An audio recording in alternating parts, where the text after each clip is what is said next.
Olá pessoal, fazemos parte do PET Ciência da Computação da Universidade Federal do Rio Grande do Norte e este é o curso de PO, que será ministrado por 9 videoaulas e serão disponibilizados em uma playlist aqui no canal do PET.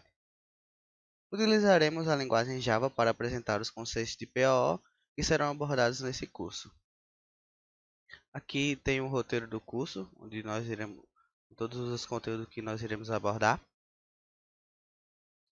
Segunda parte do conteúdo. Esses conteúdos serão abordados ao longo das 9 aulas. Fundamentos da orientação a objetos. A programação orientada a objetos, POO, é um paradigma de programação de computadores que usa conceitos de objetos e classes como os elementos centrais para representar e processar dados usados no programa. Segundo o dicionário Wise, paradigma significa modelo, padrão, exemplo. Assim, um paradigma de POO é a maneira como pensamos e iremos fazer nossos programas. Os conceitos da programação orientada a objetos surgiram no final da década de 60, quando a linguagem Simula 68 introduziu os conceitos de objetos e troca de mensagem para a construção de programas. Tais conceitos foram posteriormente amadurecidos e aprimorados durante a década de 70 pela linguagem de programação Smalltalk, desenvolvida no Laboratório de Pesquisa da Xerox, dos Estados Unidos. Entretanto, a popularização da PO só se deu ao longo da década de 80 e 90 com as linguagens C++ e Java. Java é uma das linguagens mais difundidas nos dias atuais. Ela surgiu oficialmente no ano de 1995. Um dos principais pesquisadores que introduziu os conceitos de PO foi o cientista Alan Kay, da Xerox, um dos criadores da linguagem Smalltalk. Durante suas pesquisas, Alan desenvolveu a ideia de que poderíamos construir um programa usando conceitos e abstrações do mundo real, como objetos e troca de mensagens. Em PO, um programa é visto como um conjunto de objetos que se comunicam através de mensagens. Cada objeto mantém dados internos, chamados de atributos. Um sistema, ou um programa de computador, desenvolvido usando a PO, possui objetos que colaboram entre si, executando tarefas específicas em busca de um objetivo comum. Objetos são usados para representar entidades do domínio do problema, ou seja, elementos relevantes à solução implementada pelo programa. Uma classe funciona como um molde para a criação de objetos com características comuns. Os objetos são vistos como representações concretas, instâncias dessas classes. A programação orientada a objetos está fundamentada sobre três pilares derivados do princípio da abstração, sendo eles encapsulamento, herança e vinculação dinâmica de métodos. Esses conceitos todos eles serão mais abordados à frente do curso, mas por enquanto a gente está vendo só uma versão introdutória. Agora vamos falar um pouco da linguagem Java. A linguagem Java, como já falado anteriormente, é uma das mais difundidas no mundo. Ele possui um sistema de implementação que conta com uma abordagem híbrida, onde o código-fonte é convertido para bytecode, que é posteriormente interpretado pela JVM. Bytecode é o arquivo que será gerado a partir do seu código que você fez, que é o arquivo que o próprio computador consegue entender, que será interpretado pela JVM. A JVM, ou Java Virtual Machine, é um interpretador que executa bytecode, ou seja, ele executa esse código-fonte que você converteu para a linguagem de máquina. Ele executa esse código para rodar o seu programa. E para rodar um programa em Java, é necessário ter uma versão da JVM instalada no dispositivo. Essas versões vocês verão agora qual podemos utilizar. JRE, ou Java Runtime Environment. Java Runtime Environment significa Ambiente de Tempo de Execução Java. Ele é utilizado para executar as aplicações da plataforma Java. Esse pacote Java ele é composto por bibliotecas, pela própria Java Virtual Machine e outros componentes adicionais. A JDK, ou Development Kit, É um pacote de software necessário para desenvolver aplicativos baseados em Java. Para você fazer sua aplicação, você tem que ter esse pacote de desenvolvimento. Ele inclui o JRE, que é aquele pacote que nós vimos anteriormente, o conjunto de classes de API, o compilador Java.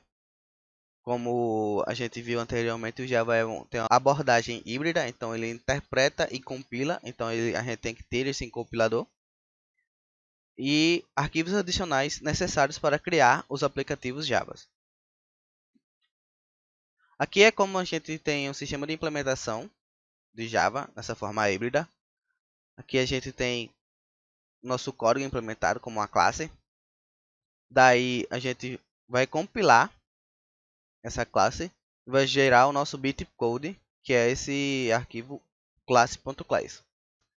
Daí, depois de passar pelo compilador, gerar o bytecode, vai passar agora o bytecode, vai ser interpretado pela nossa Java Virtual Machine. É nosso interpretador. Depois disso, depois de interpretado, nosso programa está pronto e rodando, se não tiver nenhum erro de compilação ou de execução.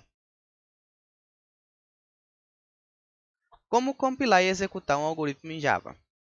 Para compilar o código .java no terminal, utiliza-se o comando javac contendo o diretório e em seguida o nome do código Java. Agora, para executar esse código compilado, a gente deve usar o comando java, sem o C no final, o diretório que está localizado no nosso bytecode, esse bytecode será gerado na pasta que tiver a nossa classe implementada. Código.class e ele vai executar o nosso código. Caso esteja executando diretamente no diretório do arquivo, não precisa explicitar o diretório. Ou seja, se você estiver executando ele pelo terminal e já no seu terminal você já estiver nesse diretório, você só precisa colocar código Java, código.java e rodar, que ele vai funcionar. É necessário que exista uma classe main no arquivo para que ele possa ser executado. Ou seja, se você fez uma classe e dentro dessa classe não existe nenhum método principal, método main, que chame, você pode executar quantas vezes for, mas não vai acontecer nada.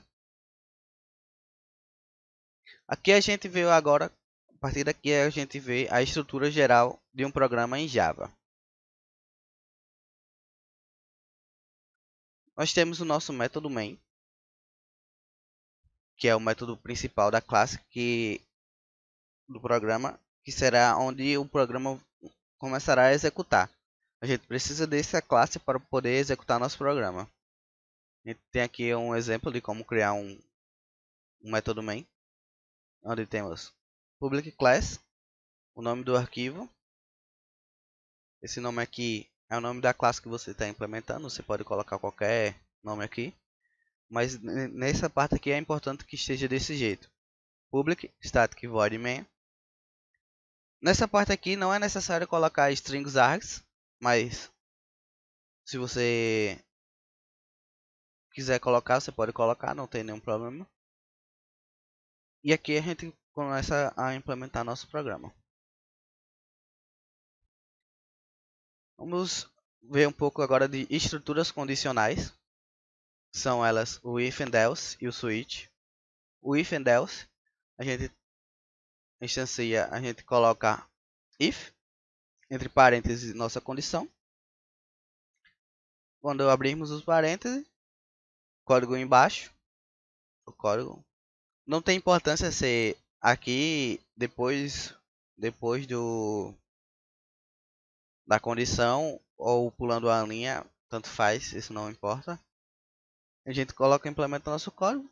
Se não for essa opção, a gente pode utilizar o else if e colocar a próxima condição. E se não for nenhuma das condições, só o else e implementar nosso código.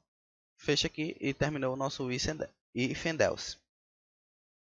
Já o switch, a gente coloca switch dizemos aqui nossa variável e a gente tem nossos casos. Caso a opção que você escolher, uma letra ou um valor, um número, a gente coloca aqui o nosso código, coloca break logo em seguida.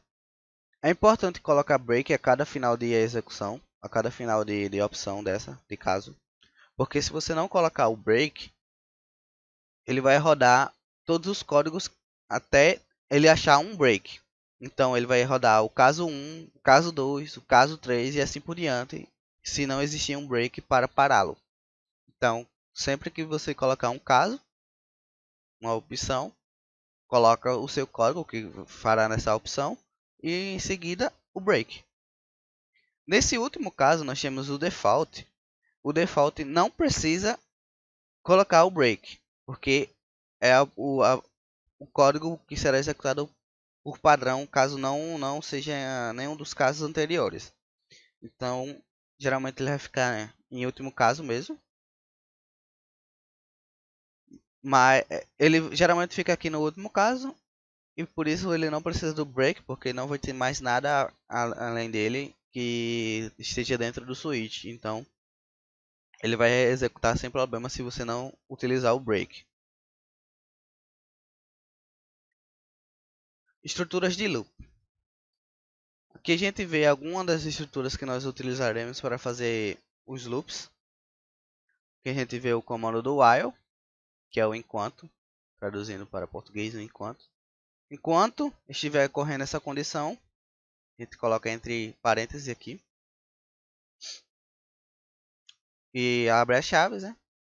E coloca o nosso código dentro. E enquanto estiver ocorrendo essa condição, o código que está aqui dentro está sendo executado. E tem uma variação disso, que é o do while, que a gente coloca o do, o código aqui dentro e o while. Qual é a diferença do while e o do while? O while, ele vai verificar primeiro a condição. E se for verdade, ele vai executar o código. No caso do while, ele vai executar primeiramente o código. Ele vai executar pelo menos uma vez o código. E depois disso vai verificar a condição. Se for verdadeira, ele faz novamente o que está dentro do corpo do while. Enquanto for verdade, ele vai fazendo. Esse aqui, se na primeira condição ele já for falso, ele não entra nesse código aqui. E aqui a gente tem uma outra variação de uma estrutura de loop, que é o for. O for, a gente instancia, é muito parecido com um for do... É idêntico, na verdade, o for de um C++, por exemplo. A gente cria um for, essa variável inteiro que vai ser o nosso iterador. Mas a gente instanciou aqui dentro do for, mas isso não é necessário. Você poderia ter instanciado esse valor fora do for. Aqui a gente tem a condição e menor ou maior ou igual. Igual não faz muito sentido, mas e maior ou menor o valor, algum valor ou alguma variável. E aqui por último, o nosso incrementador. Enquanto o i estiver fazendo cada loop, ele vai incrementando em 1 nosso valor i, que começa em 0.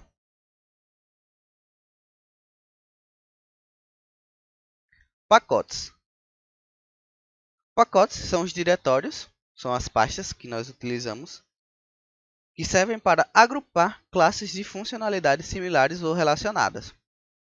Ou seja, todas as classes que você estiver fazendo de um programa ou de módulos do programa, você coloca em pastas separadas, ou seja, você coloca em pacotes separados que serão interpretados dentro do seu código Java.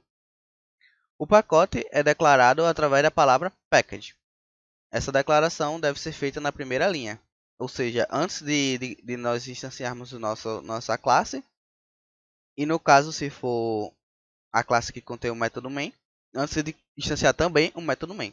A gente coloca aqui na primeira linha package, projeto, e já estamos finalizando. E é assim que nós declaramos todas as classes que que tem dentro desse pacote projeto poderão ser utilizadas dentro da nossa classe algoritmo, nesse caso. Para utilizar uma classe do pacote, utiliza-se a palavra import. A gente pode importar um pacote de outras classes. No caso, aqui, esse package projeto diz que essa classe algoritmo pertence a esse pacote do projeto. Nesse caso aqui do import, nós estamos trazendo para nosso código outras classes que não estão dentro desse pacote projeto. Então aqui a gente coloca import pacote de outras classes, ou o nome, esse aqui é o nome do pacote, né? Não é esse nome, mas a gente coloca o nome do pacote aqui, do package. E desse jeito a gente pode utilizar aquelas classes que tem dentro daquele outro pacote, que pode ser implementado por você, ou você pode pegar também na internet ou na própria linguagem na própria estrutura do Java, enfim. Por essa aula é isso. Eu espero que tenham gostado. Se gostaram, se inscrevam no canal. Deixe o like, compartilhe. Não se esqueça de entrar na rede social do PET. E muito obrigado pela atenção de todos. A gente se vê no próximo vídeo.